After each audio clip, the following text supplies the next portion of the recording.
Hi friends, ಇದು ಶನಿವಾರದ mini vlog ಆಗಿರುತ್ತೆ. ಏನಪ್ಪ ಇವಳು ಏನೇನೋ ಮಾಡ್ತಿದ್ದಾಳೆ ಅಂದ್ಕೋಬೇಡಿ, ನಾನು ಹೊಸ್ಲು ಪೂಜೆ ಮಾಡ್ತಾಯಿದ್ದೀನಿ. ಸೊ ಶನಿವಾರ ನಮ್ಮ ಮನೆ ವಾರ ಆಗಿರೋದ್ರಿಂದ ನಾನು ಶನಿವಾರದಲ್ಲಿ ನಾನು ಹೊಸ್ಲು ಪೂಜೆ ಹೇಗೆ ಮಾಡ್ತೀನಿ ಅಂತ ತೋರಿಸ್ತಾ ಇದ್ದೀನಿ ಈ ವಿಡಿಯೋದಲ್ಲಿ. ಸೊ ಅಮ್ಮನ ಮನೇಲಿದ್ದಾಗ ನಾನು ಸೀರಿಯಸ್ಲಿ ನನಗಿದೆಲ್ಲ ಮಾಡೋಕ್ಕೆ ಬರ್ತಾಯಿರಲಿಲ್ಲ. ಸೊ ಅಮ್ಮ ಹೇಳ್ದಾಗ್ಲೂ ನಾನು ಮಾಡ್ತಾ ಇರಲಿಲ್ಲ, ಹೋಗಮ್ಮ ಅಂದ್ಕೊಂಡು ಸುಮ್ಮನಾಗ್ತಿದ್ದೆ.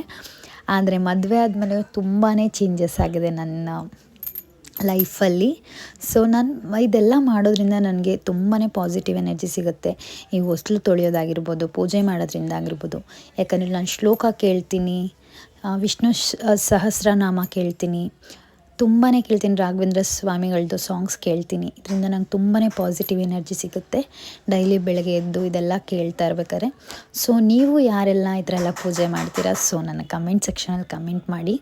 ಎಷ್ಟು ಪಾಸಿಟಿವ್ ಎನರ್ಜಿ ಸಿಗುತ್ತೆ ಅಂದರೆ ಅದು ಹೇಳ್ಕೊಳಕ್ಕಾಗಲ್ಲ, ಅಷ್ಟು ಖುಷಿ ಕೊಡುತ್ತೆ.